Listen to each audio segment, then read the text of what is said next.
Okay, let's dive in. Imagine this. It's September 2023, and you're a seismologist, right? Anywhere on Earth. And you start seeing this really bizarre signal on your equipment, Hmm. an ultra low frequency vibration showing up globally, and it just stays Hmm. for 9 solid days. Yeah, 9 days. And then, just to make it weirder, after it faded, it came back about a month later. Well, Definitely not your standard earthquake, yeah. not an obvious volcano. It was this global hum, a real puzzle. Right, a puzzle. And the sources we looked at, they actually trace this hum back to one specific, really remote place in this incredible sequence of events. So that's our mission for this deep dive. What was this signal? How on earth did they pinpoint the source? And maybe most importantly, what does it all tell us? Okay, so let's start with the signal itself. Our sources describe it as a very long period seismic signal, VLP for short, VLP, so really slow vibrations. incredibly slow. The sources pinpoint the frequency at 10.88 millihertz. That's, Hmm. well, it's way, way slower than the shaking you'd feel from a typical earthquake. It's this deep planetary rumble almost. Okay, deep planetary rumble. And tracking that led researchers where exactly? All the way to East Greenland, specifically a place called Dickson Fjord. Dickson Fjord. In Greenland, that seems unexpected for a signal detected worldwide. Right. It's not the first place you'd think of. And the sources mentioned something kicked it off there, something pretty dramatic. Yeah, they do. The initial trigger seems to have been two big landslides inside the fjord. Landslides. And these weren't small slides, big enough to displace a lot of water and actually cause localized tsunamis right there within the fjord. Okay, landslide tsunamis in the fjord, that makes local sense. But those are usually, relatively quick events. How does it explain a vibration felt globally for 9 days straight?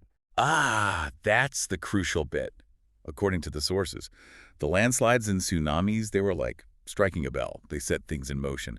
But the real source of that long, persistent hum wasn't the splash itself. It was something called a seiche. A seiche, explain that, like water sloshing. Exactly like that. Imagine the fjord as this huge, long bathtub. The tsunamis basically got the water sloshing back and forth, end to end.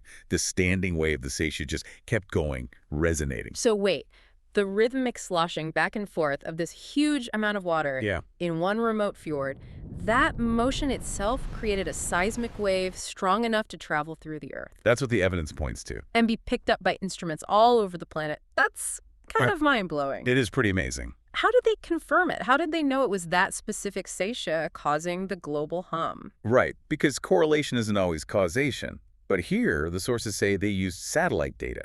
It was an inference, basically, linking the seismic signal with what they saw from space. And they specifically mentioned using NASA's SWOT satellite mission. SWOT. Okay, yeah, that makes sense. Surface water and ocean topography. That's its job, right? Measuring water levels. Precisely. So, with SWOT data, they could literally see the water level oscillating in Dickson Fjord. They could measure the height changes, the timing of the sloshing. And it matched. It matched. They could directly correlate the motion of that seiche, its frequency, its timing, with the VLP seismic signal being recorded globally. That was the smoking gun, so to speak. Okay, let me try and connect the dots here for everyone listening. You have these big landslides in this remote fjord in Greenland. Yep. They cause local tsunamis. These tsunamis start this massive, continuous sloshing the seiche inside the fjord. And that persistent sloshing generates this very specific, very slow seismic vibration. The 10.88 millihertz signal. And crucially, satellites like SWOT could actually measure that sloshing, confirming it perfectly matched the timing and frequency of the signal picked up by seismometers worldwide. You got it. And the sources really emphasize the significance here. This was apparently the first time they could directly observe this whole process, the seiche generating a global signal using satellite altimetry like SWOT.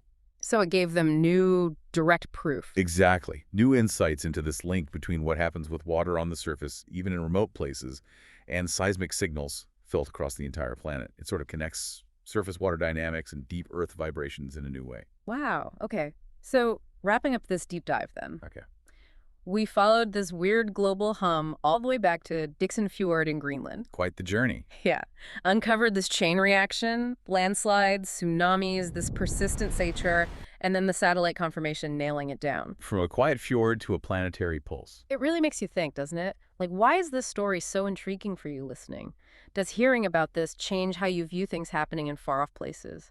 Do you think differently now about how the Earth's water and rock are connected? It definitely leaves you with something to chew on. Just how interconnected are all these Earth systems, really? Mm-hmm. That an event seemingly contained in one fjord can send out these vibrations felt literally around the world. It's a pretty profound thought.